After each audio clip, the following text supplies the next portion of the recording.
Olá pessoal, eu sou a professora Gisele Mendes da Universidade Estadual de Maringá. Nós estamos aqui hoje para mais um episódio do quadro do nosso canal intitulado Isso é Crime?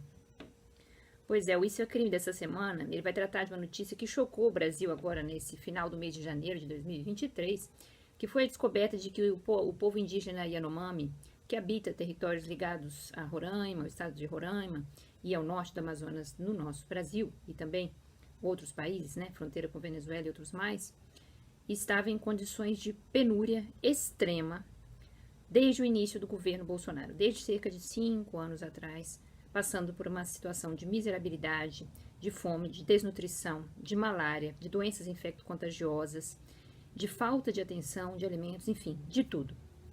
E isso foi descoberto tão logo o atual Ministério da Justiça e da Segurança Pública, né, do governo Lula,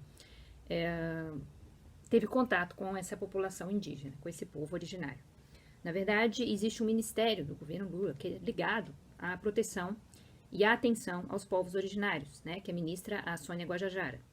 E ela já disse muito bem, né, que quando tomou posse, são 522 anos que nós temos que reverter de preconceito e de dizimação mesmo dessa população indígena no Brasil. Na verdade, pessoal, o que acontece é que a história do Brasil não tem só 522 anos, né? O Brasil ele não foi descoberto em 1500, o Brasil já existia antes de 1500.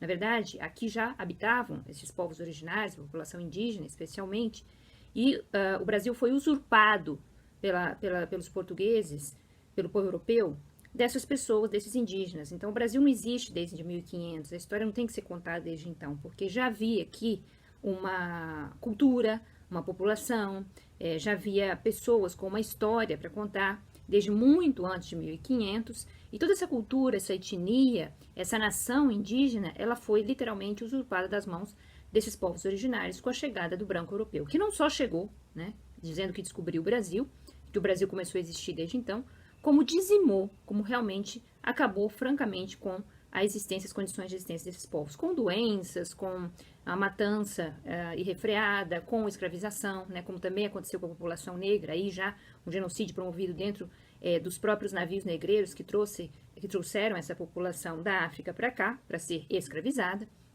Então, mais uma coisa na conta dessa suposta colonização do homem branco. E nós temos que... Isso é visto de uma maneira muito naturalizada, né? Então, a ministra chamou a atenção, a existência desse próprio ministério chamou a atenção para a necessidade de que esses povos sejam devidamente protegidos e com muito atraso, é verdade. Mas isso tem que ser feito e tem que começar a ser feito o quanto antes. Por isso mesmo, com a criação desse ministério e aliado ao Ministério do Meio Ambiente, aliado ao Ministério da Justiça e Segurança Pública, do ministro Flávio Dino, foi feita uma missão para justamente explorar e verificar o que estava acontecendo com os povos indígenas do norte do país, especialmente a população, o povo indígena Yanomami. E o povo indígena Yanomami teve as suas terras demarcadas em 1992, né, com muito pouco contato, um povo praticamente isolado ali em relação à população branca, né, não é um povo aculturado, porque como eu disse no vídeo, cultura eles têm de sobra, né, basta ver toda a cultura que foi dizimada e destruída com a chegada do branco europeu. Mas eles viviam isolados do homem branco, né, dessa outra cultura em que nós vivemos, né. E o fato é que a população Yanomami, particularmente com o início do governo Bolsonaro, ela passou a sofrer perdas irreparáveis nas suas próprias condições de existência, né? Tanto do ponto de vista sanitário, quanto do ponto de vista econômico, quanto do ponto de vista alimentar, ou seja, a sobrevivência foi se tornando impossível.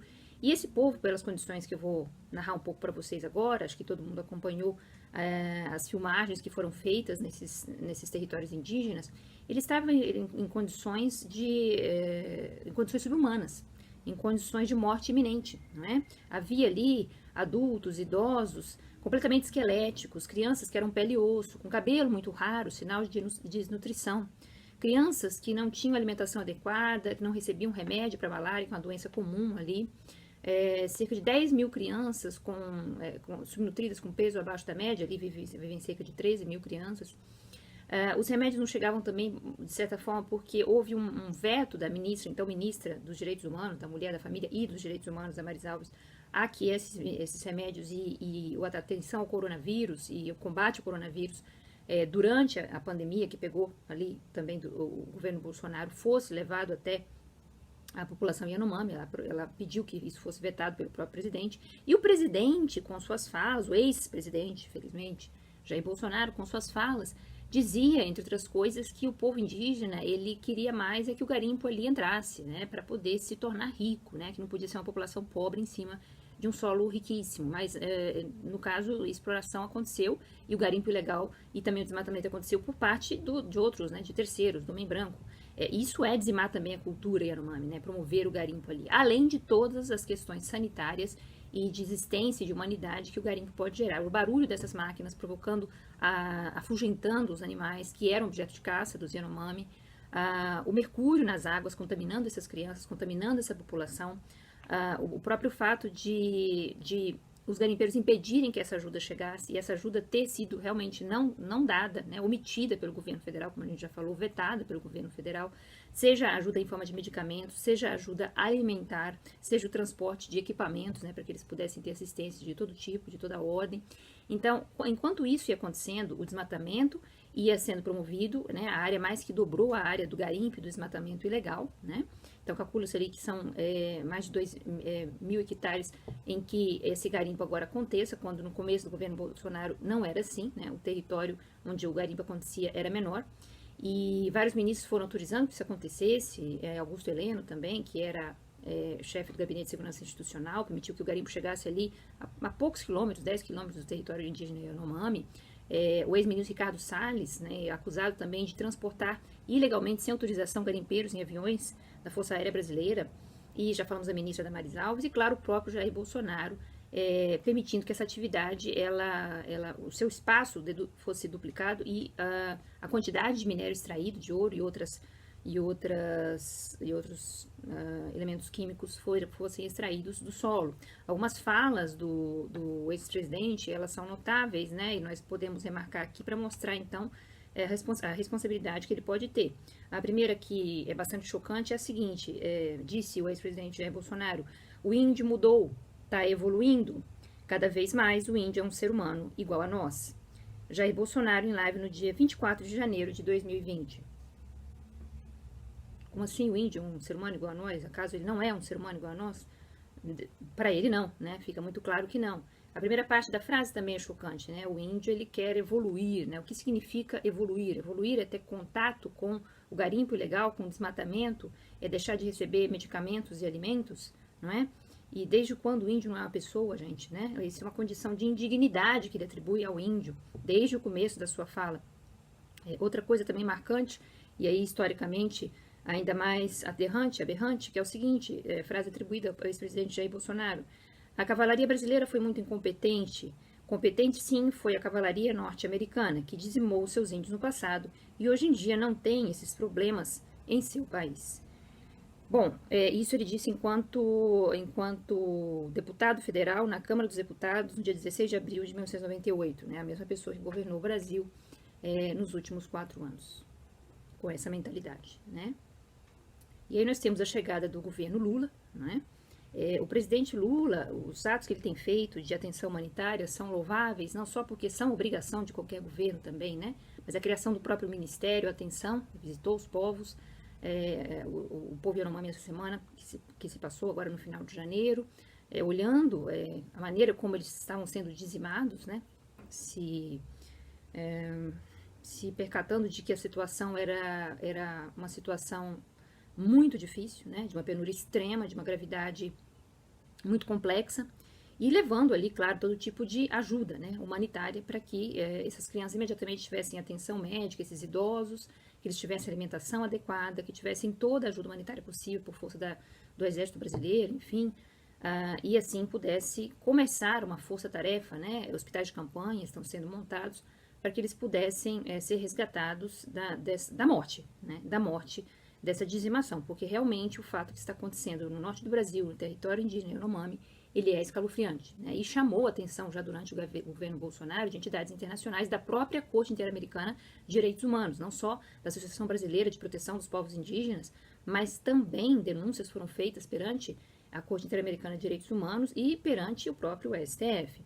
e o Ministério Público em geral. É claro que, no fim das contas, não houve um julgamento, realmente uma solução do caso por parte dessas entidades, né? E agora que o escândalo veio à tona, tem chamado muito a atenção para que isso possa ser, de fato, resolvido e atribuídas as responsabilidades devidas às autoridades pelos crimes cometidos. E qual crime, então, professor Gisele? O quadro é o Isso é Crime, né? O Isso é Crime é um quadro que a gente faz periodicamente aí, quando as pessoas têm uma certa dúvida sobre se a tipicidade legal de um determinado comportamento de uma pessoa ou mais pessoas, as pessoas eu já citei aqui no começo do vídeo, ela pode de fato acontecer, né? Então, o crime é o crime de genocídio, pessoal, e eu vou explicar por quê para vocês. O que acontece aqui é que nós temos uma lei de genocídio, a Lei 2.889, ela é de 1º de outubro de 1956. Lei 2.889, de 1º de outubro de 1956, promulgada pelo então presidente da República, Juscelino Kubitschek de Oliveira. Não precisa mudar nada na lei, não, tá ótimo do jeito que está, já dá para aplicar perfeitamente as atitudes que a gente acabou de ver e de narrar em relação ao ex-presidente Jair Bolsonaro e toda a sua equipe, né? Nós temos ali que o crime de genocídio, segundo o artigo 1º dessa lei que nós citamos, ele consiste no seguinte, tem uma descrição um pouquinho mais arcaica, já que a lei é bem antiga, né? Diz assim: quem, com a intenção de destruir, no todo ou em parte, grupo nacional, étnico, racial ou religioso como tal, esse começo, ele traz o que a gente chama de elemento subjetivo especial. A pessoa vai praticar uma série de atos que nós vamos ver agora, e que são muito condizentes com o que está acontecendo no território indígena Yanomami, no Brasil, que aconteceu, né, que agora está acontecendo, graças a Deus, felizmente, atitudes de ações humanitárias, mas o que aconteceu nos últimos anos, né, a tipicidade, ela vem conformada em várias ações que eu vou narrar aqui para vocês da lei. Mas antes eu preciso chamar atenção para o que está escrito no caput do artigo 1º, que é o elemento subjetivo especial do tipo. O que é o elemento subjetivo especial do tipo? É um elemento que acompanha o dolo, que está na cabeça da pessoa, além da vontade de cometer as ações ou omissões que nós vamos colocar aqui, a intenção clara de destruir no todo ou em parte, pode ser uma pessoa, pode ser um indígena, no todo ou em parte, grupo nacional, étnico, racial ou religioso. Nós temos aí fortemente um grupo étnico, né? Que é o indígena, que é o povo Yanomami. Então, essa intenção fica muito clara com as ações e omissões perpetradas, né? Mas omissões, claro, permitir o garimpo, permitir a entrada ilegal do garimpo e outras atitudes. E a falta de assistência humanitária em geral, em relação à alimentação e medicamentos. Mas essa intenção, esse elemento subjetivo especial, ficando comprovado, ele vem acompanhado de certas ações que são elencadas no próprio artigo 1º. Então, ficando claro o elemento subjetivo especial, nós temos que o dolo pode ser o direto ou o eventual. Vou repetir. O elemento subjetivo especial, que é a intenção de dizimar o grupo étnico, no caso do Yanomami, ele pode ser acompanhado de um dolo direto ou um dolo eventual. Ou seja, a pessoa também não precisa necessariamente querer matar, querer dizimar, sequestrar, provocar abortos, como nós vamos ver. Ela pode simplesmente deixar rolar. Ela pode simplesmente não se importar. Ora, eu não vou salvar. Ora, eu não estou nem aí. É o chamado dolo eventual. Ele é, sim, tipicamente compatível com essa intenção. E essa intenção está, sim, muito clara nas ações e principalmente nas omissões do governo Bolsonaro. Então, nós temos aqui algumas ações que vêm no artigo 1º, que vão constituir genocídio desde que haja a intenção do caput, e que são as seguintes. Primeiro, letra A, matar membros do grupo. Matar por ação ou omissão. Porque deixar de alimentar, deixar de fornecer medicamentos e alimentos e atenção adequada é matar por omissão. B, causar lesão grave à integridade física ou mental de membros do grupo. Ora, tem pessoas ali subnutridas, tem pessoas ali sofrendo de doenças, de malárias, de outras mais. A cloroquina que foi aplicada pelo exército aos montes para poder combater o coronavírus sem nenhuma eficácia comprovada, fez falta no combate à malária. Fez falta no combate à malária da população Yanomami. Então, por omissão também. Medicamentos. Letra C, essa aí se encaixa perfeitamente no que nós estamos vendo. Submeter intencionalmente o grupo a condições de existência capazes de ocasionar a destruição física total ou parcial. Eu vou repetir. Submeter intencionalmente o grupo a condições de existência capazes de ocasionar-lhe a destruição física total ou parcial, porque podem ser só algumas pessoas, uma pessoa que seja, desde que tenha aquele elemento subjetivo especial lá do caput, que é a intenção de dizimar o grupo. Olha a submissão de condições, ou seja, ainda que não seja uma morte direta, ainda que seja uma lesão corporal direta, que são as linhas A e B, nós temos a linha C ali em cheio.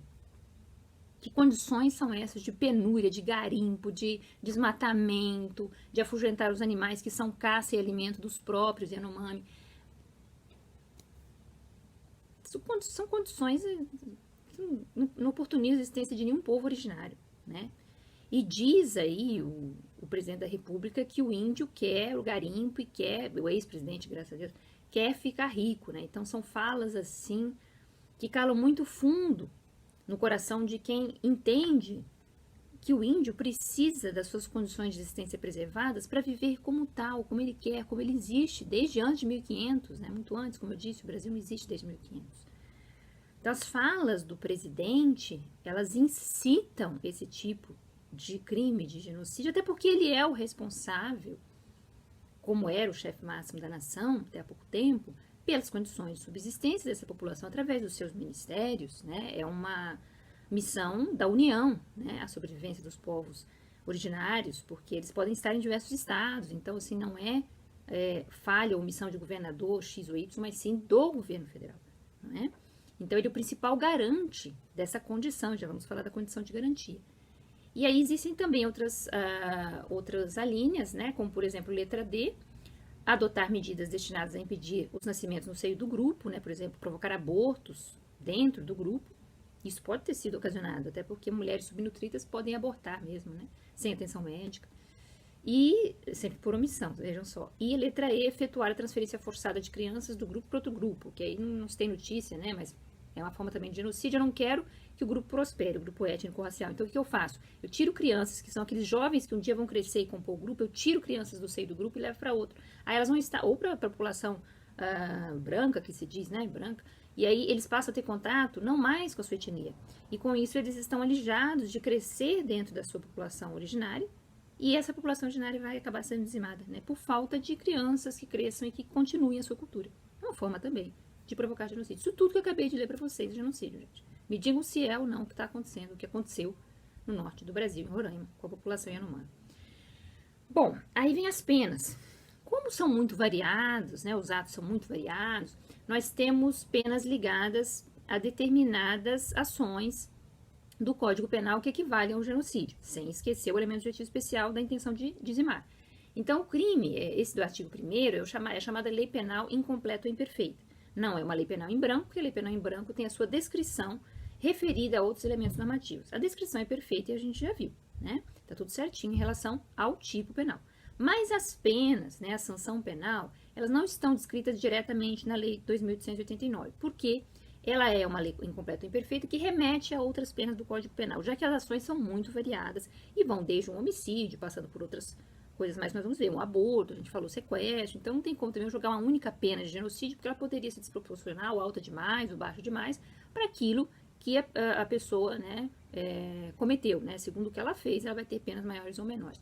E aí nós temos ali uma pleiade de penas, né, ligadas à ação que a pessoa cometeu, deixou de cometer, no caso a gente vê a omissão muito clara ali, mais do que a ação, a omissão do governo federal, né, do então presidente da República, Jair Bolsonaro, em que ficam claras as penas seguintes, né? Então, são punidos com as penas do artigo 121, parágrafo 2º do Código Penal, no caso da letra A, que é matar por ação ou omissão, então vai ter pena de homicídio qualificado, 121, parágrafo 1º, com as penas do artigo 129, parágrafo 2º, no caso da letra B, lesões corporais, no caso serão as penas das lesões corporais gravíssimas, com as penas do artigo 270, no caso da letra C, dizimar as condições de existência, aquele que eu falei que se encaixa muito bem no que aconteceu no governo Bolsonaro, tem penas equivalentes ao artigo 270 do Código Penal, eu quero chamar, que é justamente o envenenamento, ou a poluição de água potável, de substância alimentícia ou medicinal, né? Então, o envenenamento de água potável, de substância alimentícia ou medicinal dedicada a consumo humano está no artigo 270 do Código Penal brasileiro. E eu sei que não é esse o crime praticado, mas as penas de 10 a 15 anos de reclusão são as que merece a pessoa que dizima e que altera e que, enfim, prejudica as condições de subsistência de uma população étnica. Então, é como se a pessoa estivesse envenenando a água, estivesse envenenando os alimentos ou medicamento, mas não é exatamente o que aconteceu, deixou de oportunizar tudo isso, né? Água limpa, medicamento, atenção humanitária, e por omissão ocasionou o que seria o equivalente em gravidade, não é o crime 270, é o crime do artigo 1º da lei de genocídio, mas com as penas equivalentes ao 270 do Código Penal, que são de 10 a 15 anos de reclusão, tá? Depois com as penas do artigo 125, no caso da letra D, que é o aborto, né, crime de aborto, e com as penas do artigo 148, no caso da letra E, que é levar as crianças, né, de uma população para outra, impedindo que elas cresçam na sua cultura, como eu já falei, tem equivalente às penas do crime de sequestro, ok? Então, nós temos que realmente, não tem a menor dúvida, que a conduta se encaixa no crime de genocídio por omissão, certo? É interessante dizer que, depois, a lei é curta, mas ela tem outras aplicações aqui, hein, que podem calar alto aí na investigação. Existe uma investigação em curso, é importante eu dizer, ela foi pedida pelo ministro da Justiça e Segurança Pública, Flávio Dino, à Polícia Federal. Existe uma investigação em curso, então não é só a atenção humanitária que está sendo dada nesse momento aos indígenas lá em Roraima. Há também uma investigação sendo levada a cabo durante todo esse tempo, tá? Pela Polícia Federal, como eu disse, o crime é de competência da União, e vamos ver no que vai dar, né? Artigo 3º, incitar direta e publicamente alguém a cometer qualquer dos crimes de que trata o artigo 1º, incitar o genocídio. A pena é a metade das penas de genocídio, metade das penas ali combinadas. Então a pessoa fica falando que índio que é garimpo, que índio não é gente, né? Entre outras atrocidades e aberrações faladas pelo ex-presidente Jair Bolsonaro, tá aí no que deu. Tá aí no que deu. Incitar outras pessoas, outras várias pessoas. Quem? Pois os garimpeiros, os madeireiros, eles se sentem livres, eles se sentem estimulados e incentivados a praticar essas atrocidades, a continuar entrando, né, floresta dentro e praticando o garimpo ilegal e o desmatamento da Amazônia. E acabando, dizimando com as condições de subsistência, de existência da população Yanomami. Ora, se sentem completamente liberados a fazer, uma vez que essa incitação pública era feita por uma figura pública, que era o então presidente Jair Messias Bolsonaro, ok? E nós temos também, ainda nessa lei, que chama a atenção, uma vez que essa pessoa e os ministros que eu citei estavam envolvidos por ação ou omissão nesses atos ilegais e criminosos, nós temos também o artigo 4º, que para mim é perfeito, ele diz o seguinte, veja, a lei é antiga, mas a lei é super atual, né? Essa lei está super atual para o nosso momento histórico. Artigo 4º diz, a pena será agravada de 1/3, todas aquelas penas, que não são poucas, hein? E que são altas, homicídio, estupro, aborto, sequestro. A pena será agravada de 1/3, no caso dos artigos 1º, 2º e 3º, inclusive o 3º que a gente acabou de aprender, que é a incitação ao crime de genocídio, quando cometido crime por governante ou funcionário público. Vou repetir. A pena será agravada de 1/3, no caso dos artigos 1º, 2º e 3º, quando cometido por governante ou funcionário público, tá? O que era o Jair Bolsonaro à época? Governante, né? Também é um funcionário público, um agente político. E os ministros, também na condição de agentes políticos e ministros, enquanto ministros, funcionários públicos. Mas o governante máximo da nação é o Jair Bolsonaro, e aí nós temos um aumento de 1/3 de cada uma das penas que ele pode vir a receber. Há também investigação aberta no Tribunal Penal Internacional, por crime de genocídio. E se não é crime de genocídio, é crime contra a humanidade. Porque o crime contra a humanidade ele nem exige essa finalidade de dizimar populações. Ele é simplesmente uma atrocidade cometida contra a humanidade, contra populações humanas, tá? Então, poderia ser muito bem um crime contra a humanidade, mas o Tribunal Penal Internacional, a Corte de Haia, também julga genocídio, desde que fique clara aquela intenção de dizimar. Se não ficar claro uma coisa, vai estar em outra certamente, que são os crimes contra a humanidade, tá? Isso aí não tem a menor dúvida. Ou é julgado aqui ou julgado lá, por uma coisa ou por outra. A situação vai descambar certamente numa investigação séria, esperamos que sim, e numa punição severa, porque vocês já viram que as penas não são poucas não, tá? Como dirigente da nação, ele tem uma responsabilidade por omissão, uma vez que ele é garante, né? O garante é aquela pessoa que tem por obrigação, nós já falamos várias vezes, a tutela de determinado bem jurídico, a subsistência desses povos indígenas, a existência dos povos originários, que cada vez mais têm tido as suas áreas invadidas, né? Elas são de competência da União, do governo federal, e é fato que desde o começo do seu mandato, Jair Bolsonaro disse que nenhum centímetro de terra seria demarcado em favor da população indígena. Olha só que tipo de fala, se isso não é ou não é, gente, uma incitação ao genocídio, aos crimes da Lei 2.889. Então, nós temos esse tipo de fala e ele, como garantidor desse bem jurídico, né, ele responde por ação, se fosse lá dizimar, né, com armas na mão, e por omissão, quando deixa de tratar, de cuidar, de alimentar, de proceder a uma proteção em escala bastante importante da atuação dos garimpeiros, dos madeireiros, ou seja, tutelar o próprio território, evitar as atividades de garimpo e de desmatamento ilegal, ou seja, deixou de fazer, e inúmeras vezes ele deixou de fazer. E aí com isso nós temos que ele pratica também esses crimes todos que a gente acabou de elencar por omissão, certo? São falas que a gente vê que realmente calam muito fundo no coração de qualquer pessoa. E as imagens que mostraram os indígenas, né, a população Yanomami nessa condição, são imagens muito próximas do que a gente viu no Holocausto, né, que dizimou milhões de judeus, as pessoas magérrimas, as pessoas pele e osso, porque deixaram que elas ficassem assim, né? Então, quando a gente fala em omissão relevante, a gente fala, eu já disse no último vídeo eu falei sobre aquela atrocidade cometida nos 3 poderes da República, né, a invasão do Congresso Nacional, a invasão do Palácio do Planalto, a invasão do STF por pessoas golpistas, né, vândalos não, golpistas, né, que tentaram praticar uma queda do Estado de Direito democrático brasileiro no último dia 8 de janeiro. Então, nós falamos ali, voltamos a falar, há uma responsabilidade por omissão e não é só por prevaricação, não, tá? Seja o ministro, seja o ex-presidente da República, a relevância da omissão está no parágrafo 2º do artigo 13 do Código Penal Brasileiro, e diz assim, a omissão é penalmente relevante quando o omitente devia e podia agir para evitar o resultado. Quem? Presidente e ministros. O dever de agir incumbe a quem? A linha A, e aí nós temos a linha que nos diz respeito, tenha por lei obrigação de cuidado, proteção ou vigilância. Tem outras alíneas também, mas eu nem preciso falar, porque essa obrigação é legal. A pessoa toma posse num cargo público, vem com ele toda uma pleide de responsabilidades, também por omissão. Então a pessoa não precisa dizer, não fui eu que matei com as minhas mãos, mas sim fui eu que matei com a minha omissão, ok? Bom, pessoal, esse foi o nosso Isso é Crime de hoje. Espero que vocês tenham usufruído, né, de algum aprendizado. É uma situação tristíssima, calamitosa, que a gente espera que tenha a devida apuração e responsabilização agora por parte do governo Lula, da Polícia Federal, das polícias em geral, do Ministério Público, do Poder Judiciário.